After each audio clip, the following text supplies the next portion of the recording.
Okay, so today I'm going to be talking to you about what I usually carry in my bag when I go urbexing.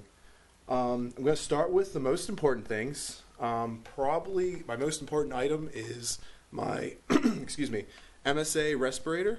It's to help you protect against asbestos, which you often come upon in different buildings that you go into all the time. Flashlight, probably the second most important thing. My favorite is the Coleman LED is what I use all the time. Very powerful light. I also keep a smaller LED that's not quite as bright, just because if you're going around windows at nighttime, I usually go during the day for photography reasons, but at nighttime you don't want your light flashing out of windows for security to see or whatnot. Water, also an important thing, especially when you are going out for a long day. You know, you're gonna need to keep hydrated and everything. Gloves, also important. There is a lot of dirt.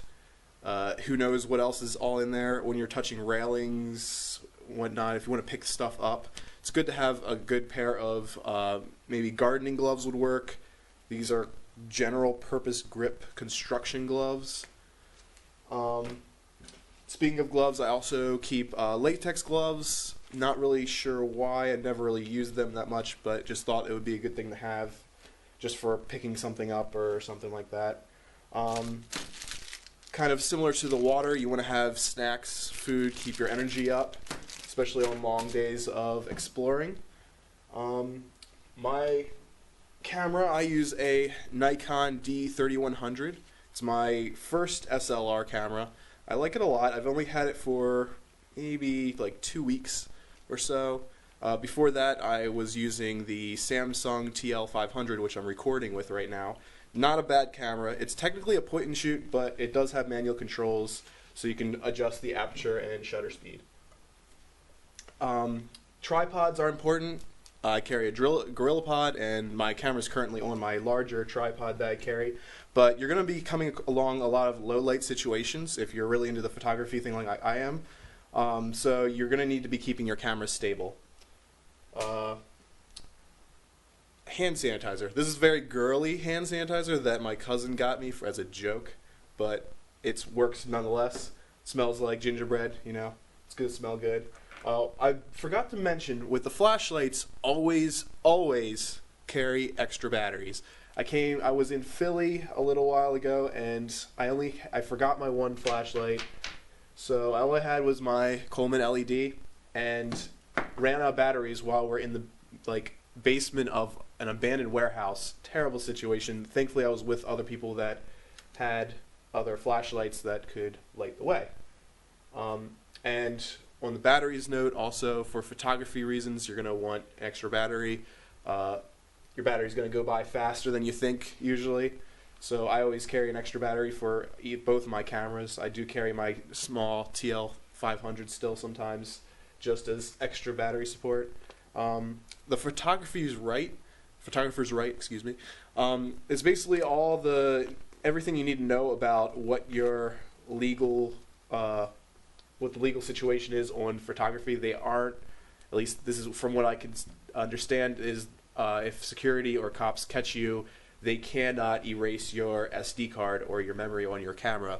They can take it for evidence, but they cannot legally erase it. Business cards, not a very important thing, but I do like to carry business cards for, if you come across another explorer, you want to exchange information. Sometimes networking is probably the most important way of how to find new locations and everything. Maps and compass. Now everybody has smartphones that can help you tell you exactly where you are if you have signal. A lot of these places do not have signal, so I like to carry a compass with me, and usually a printed map off of Google Earth or something like that. Spare clothes. You want extra socks. You get water in your shoes or something. You do not want to be walking around with wet socks. And extra shirt. This is a thermal shirt just because winter just kind of ended here, so I like to be prepared for if it gets a little bit colder than I was expecting. I have a thermal shirt that I can add an extra layer and keep warm.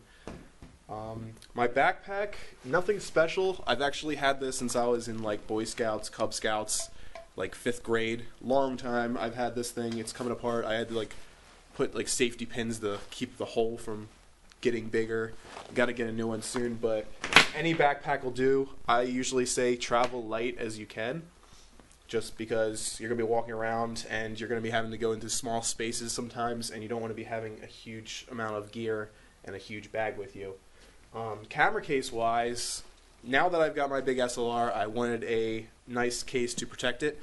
This case specifically I got because the bottom is a hard waterproof thing so if I set it down on anything that's like dirty, I can easily clean off the bottom, and it won't get water in my camera.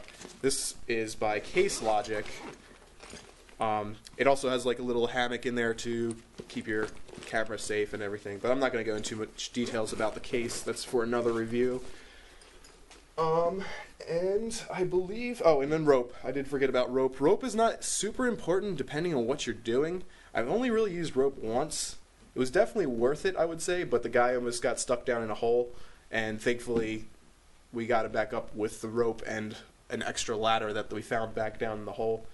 But everything worked out in the end. I would say this is cheap Walmart rope. Did not work too well just because of the material. It's very stretchy. So it's not great for climbing. So I would say probably get a better climbing rope. I'll probably do that eventually when I get a chance.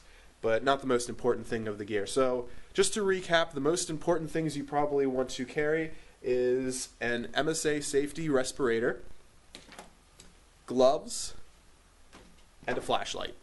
Most important thing. Oh, and water. Water's probably pretty important too. Other things you could probably do without, not super important. It also depends on how long you plan on being out exploring and everything. So thank you for listening, and I'll be back with more videos later. See ya.